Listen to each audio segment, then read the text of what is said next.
2024. 700 years later. One of the historians and astronomers said, based on the years of wars and the events that happened during that time, he realized that there is a 4-year gap. People around the world celebrate the first moments of January 1st. Because this month is considered the first month of the year. It became known as New Year's Day. Recently the whole world celebrated entering 2024. But the problem is that us entering 2024 is false. We're supposed to be advanced in time. Because the Gregorian calendar which the whole world follows is an inaccurate calendar to begin with. It's approximately 4 years behind. Meaning we're supposed to be in 2028 now. These are not my words. These are the words of the mathematics and astronomy scholar. He realized that there is a 4-year gap. He stated that the Gregorian calendar is inaccurate and has had many modifications. And that the beginning of the year long ago was not in January. January didn't even exist. Beginning of the year was in March. So people are supposed to celebrate New Year in March, not January. This is not the only confusion. The whole month of January is not an ordinary month. Its name goes back to an ancient pagan god that used to be worshipped. And these celebrations that happen every year, which majority of people celebrate without knowing anything about its origin, is actually a pagan worship of a pagan god. This god has 2 heads and holds a key. And the ones who invented this god are the priests and sorcerers. So what is the relationship between this god and January? And is the Gregorian calendar really 4 years behind? And what's more is that there are 10 days missing from the Gregorian calendar. If you go to the calendar app on your phone and go to year 1582 and to October precisely, you'll see that the month is 31 days, but inside there are 10 days missing from day 4 to 15. There is a jump in the date from October 4th to October 15th. 10 days disappeared. We'll talk about the details behind this in today's story. New Year's Day. Before we start, let's learn the story behind the Gregorian calendar and how it's calculated. Long time ago, the Gregorian calendar used to be called the Julian calendar. It's an ancient calendar that goes back to the ancient Roman times. And it has nothing to do with the birth of Messiah, pbuh. The name Gregorian was introduced only 500 years ago. The method which the Gregorian calendar uses to determine time is via the solar cycle. It's a straight-up yearly cycle, it doesn't pass through months. We all know that the year has 365 days. Yes, this is the time which the sun takes in its rotation. So it takes 365.25 days for the sun to complete its rotation. The sun doesn't tell us which month we're in, it directly tells us which year we're in. It's a yearly cycle. When it comes to months, it doesn't tell us which month we're in and how many months had passed. Unlike the Hijri calendar, which relies originally on the moon orbit. The moon orbit is monthly. How? The calculation starts from the months themselves. The moon tells us which month we're in and how many months had passed. Unlike the sun. Calculating the years is up to us, since the year takes 12 orbits or 12 months to be more clear. This is based on what Allah SWT has said. The number of months, according to Allah, is 12 months. In the decree of Allah, since the day He created the heavens and the earth. The calculation of years in this calendar starts from the months. That's why the Hijri calendar or the lunar calendar is way more accurate than the others. And this is what all the prophets brought. Even Jesus, son of Mary. From the times of Adam, pbuh, until Muhammad saw. All these prophets brought this lunar calendar. The matter of calendars is not something small. Which brings us to the second point. How is the calendar and year calculation related to the worship of Allah SWT or the other man-made religions? Every calendar in the world is related to a specific religion. Because many worships and laws related to this religion rely on time calendars. Whether it was Allah's religion or man-made religions. Any change in the calendar will mess up the whole religion. In Allah's religion, fasting is during Ramadan and pilgrimage is in Dhul Hijjah. And the other holidays have specific dates. And the condition of acceptance is to be practiced in specific times. Imagine if the calendar is messed up. You'd be fasting during the month of Sha'ban and performing pilgrimage in Muharram. And this happened to the followers of Jesus, son of Mary. They underestimated the importance of the calendar and they followed the Gregorian calendar, or the Julian calendar at that time. And they tried to rely on this calendar to practice their worships and laws. That's why a lot of Christian holidays are related to pagan holidays. We talked about some of them before. Now we know that these calendars and your calculations are important in all religions. And that every calendar on earth is related to a specific religion. This brings us to the third and final point. Which religion is associated with the Gregorian/Julian Roman calendar? What was the ancient Roman religion? Long time ago, Romans used to worship idols and they had many gods, and sorcery was popular. Sorcery and priesthood and astrology were widely spread in this religion. And they relied heavily on priests. Priests were like prophets to them. They learned about their laws and their gods, and how to draw near these gods from these priests. These priests used to claim prophethood. They used to say, we are prophets and we receive revelations. Thereafter, amulets were widely spread among the Romans. I know that many people picture Romans in a specific way and think that the Romans are high-class people. Not at all, they weren't of high class, but they were rotten to the core. Sorcery, idols, myths, they lived separated from the world.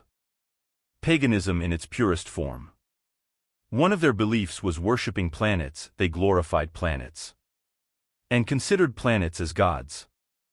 And the ones who taught them that these planets are gods are the priests, their prophets. They even taught them to worship the sun. They told them that the sun is not an ordinary thing, the sun is a god. They glorified it so much that they used it to calculate years or time. The priests were known for this, and they are the ones who came up with calculating the years via the sun or the solar cycle, since they glorified it. And since the sun didn't help them calculate the months, the priests/their prophets allocated the months randomly. Chaos unfolded at that time. They had a period of time called calendar missing. There was 61 missing days in their calendar. Their devils informed them that the week is 8 days instead of 7 days. Their week became 8 days long. As for the months, there were 10 months according to their gods. Every month was a god they worshipped. They had 10 gods to whom they worshipped every year. Each god had 30 days, namely the month. The problem is not here, the problem is that the total of the months is 304 days. This is where their priests/prophets faced an ordeal. The months would end while the solar cycle is yet to end. So there was a period called calendar missing. It was 2 months long, 61 days. They would worship one god after another during the whole year, for 10 months. But during the calendar missing period they would sit around and do nothing. The priest stood up and said, "Don't worry, we got this, we shall celebrate in these 2 months. Total celebrations. 2 months worth of celebration that the dopamine levels would hit max levels. If you don't know what dopamine is, we already made a video about it. They celebrated for 61 days, one celebration after another. This is how they were at that time. Even paying respect to the gods was through celebrations and extremely weird rituals. This is paganism for you. But there is another weird story related to the calendar missing period. It has another face in history. It was the reason behind the emergence of other gods worshipped by the Romans. But these gods haven't disappeared because they're still being worshipped to this day. Let's go back before the creation of the Roman Empire. The one who founded the Roman Empire was a man called Romulus, who had a twin brother called Remus. These two were illegitimate children, to not say inappropriate stuff. These two were put in a basket and were left on a river until they ended up in an area near Italy. They were crying so much that a she-wolf heard them. The she-wolf had just given birth, so her maternity hormones were high. When she heard the two babies crying, she took them to a cave. And because of that she-wolf, a whole empire emerged. The founders of the Roman Empire were these twins, and Romulus was the first ruler of Rome. Sorcery was widely spread at that time, and so was astrology and priesthood. They used to be considered sciences at that time. People adopted the she-wolf as their national symbol, since she was the reason behind the survival of their ruler who founded the whole empire. The Romans used to celebrate a national holiday, which was the Rome Founding Day. And this she-wolf was the symbol of that festival. And that festival was during the calendar missing period. They tossed it to this period, the strange period which we talked about earlier. Little by little people started to glorify this she-wolf. Slowly but surely love started turning into worship.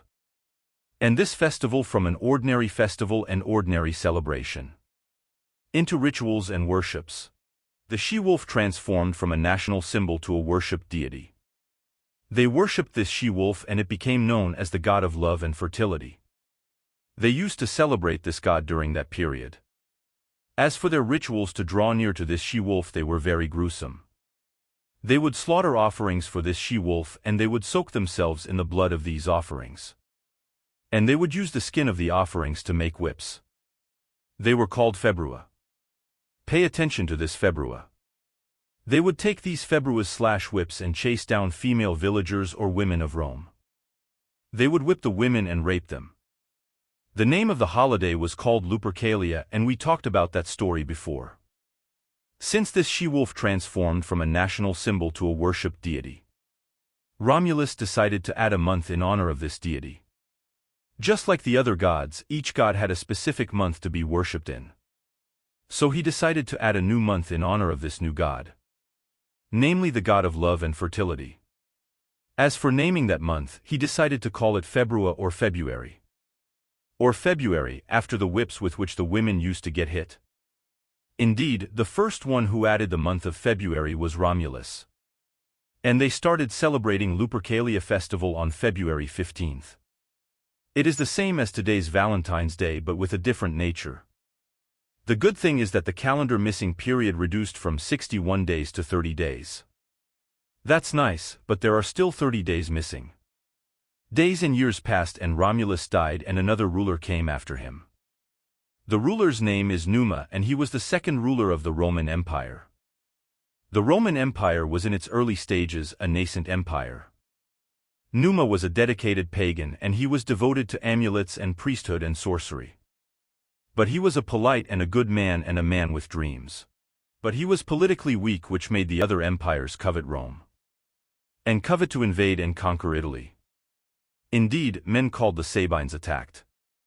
They conducted a big attack on Rome. It was a surprise attack. The leader of the Sabines was a veteran. If you put Numa and this man side by side, Numa is nothing. The Romans fought a hard battle despite Rome being weak and nascent at that time. They fought bravely to defend Rome. But the Sabines destroyed them, and the Roman army was weakened and started retreating little by little. So even women joined the battle. They entered battle and were fighting ferociously until night. And when night came, they would camp and rest. This is how battles used to be at that time. One day after a long battle, night came and they were resting. The Sabines were sure of victory. They were just waiting for the sun to rise to destroy them. But when they woke up, they found out that there is boiling water between them and the Roman army. Boiling water burst out at night. And this water was flowing out until it made a river which separated the two armies. But the Sabines didn't give up, and they searched for other routes to take, but the water was so hot. So it was impossible for them to cross the river. The Sabines then decided to withdraw, and the Romans miraculously survived. They rejoiced, and they had mixed feelings of joy and astonishment. What just happened? This led Numa to meet with the sorcerers and fortune-tellers and priests. They went to search for the source of the water. They searched until they found it. Numa asked the sorcerers and priests, "What is this place, and why did water burst forth from it?" The sorcerers said, "Listen, we'll receive revelation in less than 2 days. Come by tomorrow and we'll tell you everything." Numa said, "All right, then we'll meet here again tomorrow." Numa had dinner and went to sleep while the sorcerers were performing very strange rituals, begging the demons to tell them the secret behind this place. The following day ruler Numa went to the same place and he found the sorcerers waiting. The ruler asked them, "What is the secret behind this place? Have you found the secret behind this place?" They said, "Yes, this location is not an ordinary location. This place is a grave of someone who was buried here." Numa asked them, "Who is this man?" They said, "It's not a man, this is the grave of a god. Indeed, a god died and was buried in this place." God forbid. Even though these words remind me of some people who still believe in this. And they're still among us, but we don't want to upset anybody. They said this is a god who died and was buried in this place. Numa said, "Tell me about this god, what's his story, how did he die and why was he buried here?" They said, "Sure, this god is the god of beginnings and endings. He is responsible for the beginnings of things and their endings. And he is responsible for the gates. This god is responsible for all the space and time gates. Meaning he's responsible for all the gates in Rome. And he is the god of peace and war. Responsible for the beginning of wars and their endings." They looked at Numa and he was crying in devotion. So the sorcerers were trying to calm him down. He said, "Tell me more about this god, what did this god look like?" They said, "This god has two faces, one face is looking at the past and the other is looking at the future. He is holding a key in one hand and a scepter in the other. Since he is responsible for all the gates in Rome. And the scepter is a symbol that he is responsible for wars. This god is the one who protected you against the Sabines. He made the water explode from his grave to protect you. Because this god decided to protect you from the Sabines and end the war. Hence why he is the god of wars and peace." Numa said, "Makes sense, he protected us from the Sabines." He asked them, "What is the name of this god?" They said, "Janus." Janus was originally a man and he lived as a human. But he gained godly abilities because of planet Saturn. He said, "Planet Saturn which we worship?" They said, "Yes, Saturn descended to Earth and granted Janus with godly abilities." God forbid.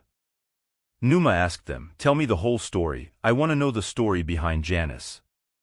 They said, "This man was an ordinary man, he was called Janus. And he didn't used to live in Rome, he used to live somewhere in Greece. Greece was not part of Rome at that time. This man wasn't a god from birth, he was an ordinary man. But he was a smart man. When he went to Rome he was met by the king of Rome at that time. The king of Rome saw something unordinary in Janus. He saw in him intelligence and wisdom. So the king decided to make Janus one of his companions, he became close to the king. Little by little, Janus gained significant power in the empire. Until one day, God Saturn came down to Janus. Janus welcomed God Saturn the best way possible. Janus then asked God Saturn, "What brings you here? I can't with this BS." "Really, what brings you here, God Saturn?" He said, "I was exiled." He replied, "Exiled how?" He said, "I was exiled from Greece after God Jupiter came and kicked me out of Greece." Janus said, "Rome is your second home." Lord, forgive me for saying such nonsense. I'm not kidding, this story is still being taught in schools, they study it in their curriculums. After Janus welcomed God Saturn, the latter decided to make Janus from an ordinary man to a god. And he became the god of doors or the god of beginnings and endings. God Janus. The sorcerers and priests finished their story and looked at Numa. He was crying and on his knees out of devotion. Numa looked at them and said, "Is this his grave?" They said yes. God Janus died in Rome and he was buried in Rome. And he was the one who made the boiling water burst out. Numa asked, "How can we glorify this god?" "We have to repay him." The sorcerers said, "We build a shrine on his grave and offer him wine since he loved wine. And honor him with food and drinks at his shrine. And when we pray, we don't pray to other gods unless through Janus. Because he is the god of beginnings. See the gods whom we used to worship? We won't worship them unless through Janus. Does this belief remind you of something? I seek refuge in Allah from polytheism." Numa said, "Is this all we have to do?" They said, "No, there is a third thing. The third thing is that Janus is responsible for the doors. He's responsible for all the doors in Rome. If you walk out through the door of your house or Rome's fort gate or even move from one year to another, you have to wait for a sign from Janus. He'll give you a sign, either a good sign or a bad one. The moment you walk out through your house's door or move from one year to another, he'll give you a good sign or a bad one. If he gives you a good sign, then rest assured and carry on with your day. But if he gives you a bad sign, then be pessimistic and go back home. If they enter a new year and the beginning of that year was full of earthquakes and misfortunes, they would feel pessimistic about that year and they'd cancel their plans and projects and even their invasions. They would cancel everything in that year because of the sign they saw from this god. May Allah forgive us. Ruler Numa disseminated this belief among the Romans and he built a shrine on Janus' grave. And he built many temples everywhere, even on the shrine itself. And he was the first one to establish this god in the form of an idol to worship. The idol is a two-faced god, as you can see in the picture. He is holding a key in one hand and a scepter in the other. He had many forms, he was pampered, you know. Sometimes they make him standing, sometimes sitting, etc. This is the same statue that is widely spread in their courts and universities. People who travel abroad see this figure a lot. There are statues in public places in the form of this god. I seek refuge in Allah. Years passed while they glorified Janus and worshipped and begged him. They didn't even worship another god if it wasn't through Janus. Janus became officially one of the Roman gods. Years passed and the Roman Empire became powerful. And it became one of the strongest powerhouses in the world, a dominating force. Sorcery and witchcraft and priesthood were taught at that time. There were like schools where they teach priesthood and astrology and you'll earn degrees and all. You become an official priest or a prophet like they used to call them back then. It became something that everyone can learn. Priests and sorcerers gained great influence in the state and they were considered scholars. They gained so much power that one of these priests became the ruler of the Empire of Rome. This priest was called Julius Caesar. Many people know who this man is. This man was amongst the people who graduated from priesthood and sorcery schools. He became an official priest and sorcerer. But this man had pure political intentions. He went from being a priest in the state to a soldier in the army. He left priesthood with all its benefits and he became a soldier in the army. But he had a purely political mindset. He kept getting promoted in the army until he became a commander. He led armies and he gained the trust of the government. Thus why he was appointed ruler of some areas. He took advantage of the opportunity and turned against the previous government. And the priest Julius Caesar became the first dictator ruler in the history of Rome. And since he was a pagan priest who studied priesthood and sorcery, he gave a lot of importance to the calendar. Because the calendar is part of religion, like we said earlier. He didn't like the strange calendar missing period. He wasn't cool with it. So he decided to meet with the priests and try to find a solution to the problem. They eventually came up with a solution to that problem, which was adding a new month. Just like they added the month of February in honor of the she-wolf, god of love and fertility. I seek refuge in Allah. They decided to add a new month in honor of a new god. I think you already realized which god. Yes, their god of beginnings and endings, god Janus. So they added a new month for god Janus in the calendar. And they named that month January.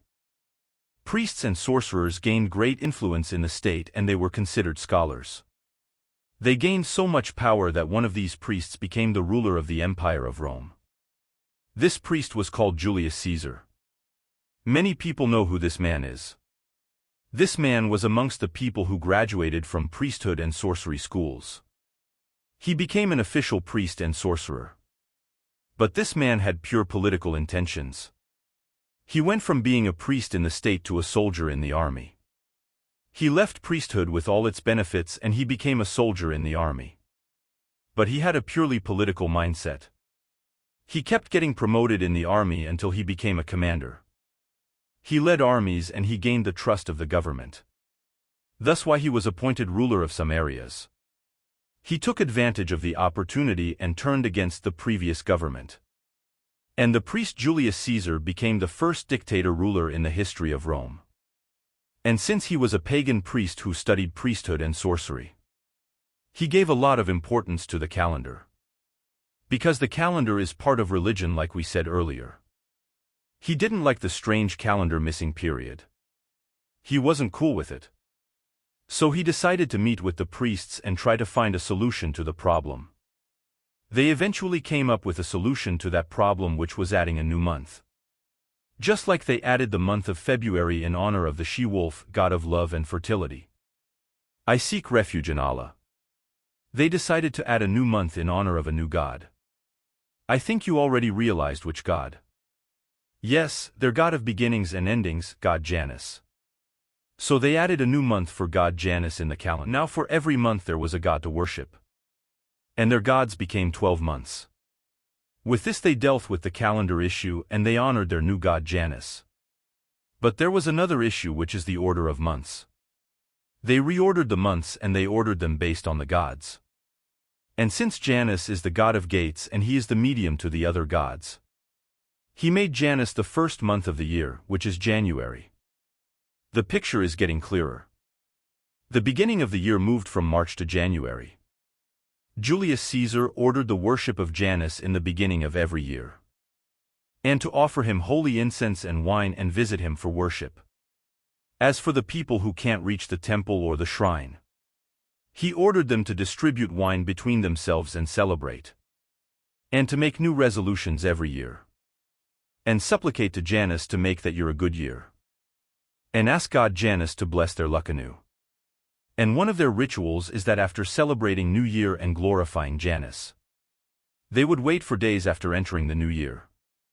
Wait for a sign from Janus, to know if that year is a good year or a bad year. If the sign was a bad sign, they would feel pessimistic about that year, and they would cancel all the projects which they planned for that year, and postpone them for the next year.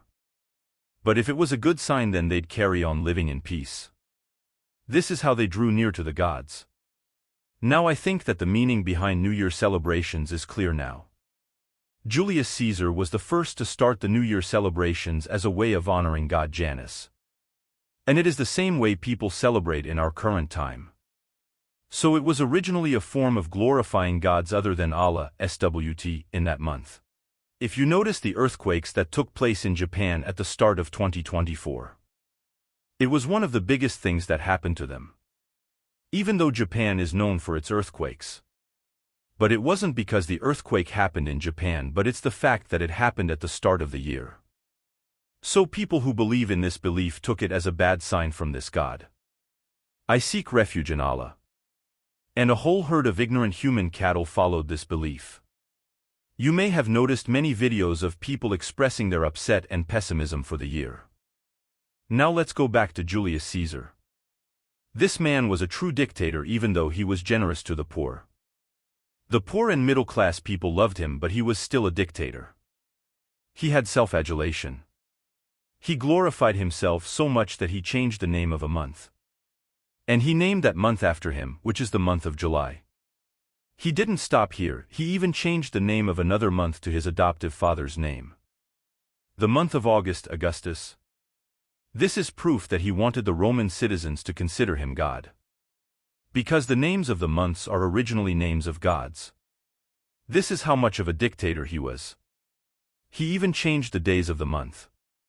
He would take a day and put it in another month. He kept adding modifications, until he came up with a new calendar called the Julian calendar. All these modifications took many years.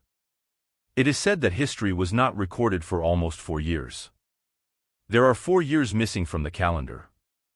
Julius Caesar was modifying the calendar, he added months and days, took off days and changed names. All this while the calendar was frozen. History was not written at that time. This is what Salah Ajiri has also said. 700 years later, one of the historians and astronomers said, based on the years of wars and the events that happened during that time, he realized that there is a 4-year gap. So the idea that we're currently in 2024 is a probability, it's not absolute. There is a chance we're 4 years behind. Years passed and pagans continued celebrating New Year's for many years. Even when Jesus, son of Mary, was born, the Romans had already been celebrating New Year's. The Israelites at that time were different from the Romans. They followed the lunar calendar, the same calendar which we follow today. Christians came later and adopted the pagan calendar. They followed the same pagan calendar which the pagans used to follow. All this to please the pagan rulers of that time. They mixed many rituals and festivals in their religion.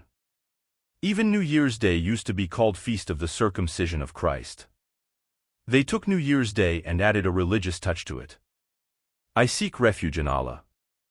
This is defamation. This is what they used to do in all of their pagan rituals until their religion was distorted. Their laws were in shambles and their religion was closer to paganism than monotheism. Many churches were against the matter, they weren't happy with it. That's why I said this calendar issue is not a small one. And it can be one of the reasons of religion distortion. But after the expansion of the Roman Empire, the Julian time has had many changes and it was in shambles. Especially when many cultures were introduced along with many religions and calendars. One of them was the Coptic calendar, which was used in Egypt, which made the Julian calendar in shambles. To the point where many churches at that time no longer adopted the Julian calendar. They followed a calendar of their own. Things stayed the same until 1582 CE/Julian. A pope called Gregory XIII. This pope sought the help of a mathematician. His name was Aloysius Lilius. They met and started searching for a solution to the Julian time issue. And how to clean up the mess that befell it. They decided to remove 10 days from that month. It was the month of October. So 10 days from day 4 to day 15 were removed. If you open your phone and go on the calendar, you'll see that the days from October 4th to October 15th are missing. Pope Gregory decided to change even the name of the Julian calendar and name it Gregorian. So this pope was the first one to call it the Gregorian calendar at that time. Do you see the shambles that this calendar was in? And how it was changed and modified, had days added to it and years removed from it. All of this made the Gregorian calendar an inaccurate calendar. This is why the idea that we are in 2024 is not correct. Maybe we're more than 4 years behind based on what we've seen. The idea of celebrating New Year's is a pagan ritual to begin with. And they believe that there is another God other than Allah, SWT, who determines destinies every year. Precisely on the first month. And that he's responsible for good and evil and peace in the years. A purely polytheistic pagan belief. Destinies that are written in 2024 are not written in January. In order to supplicate to God and pray that 2024 will be a good year. Destinies are written in one of the nights in the last 10 days of Ramadan. We all know it, the night of power. Allah, SWT, made it unknown to us for a reason only He knows. But we must strive in worship on that night and pray to Allah, SWT, to ordain for us the best of fates. That night is better than 1,000 months. And on that night Gabriel and the angels descend. The problem is that ignorance can make us look like fools in front of educated people. People celebrate a culture that isn't theirs and a religion that isn't theirs. And since you now know the story behind New Year's Day, that it's about glorifying pagan gods, then we are not allowed to celebrate this day. In any way, shape or form. It is true that ignorance is excusable. It makes you look stupid, but it's excusable. But since you know, then you have no excuse now. With this we reach the end of the video.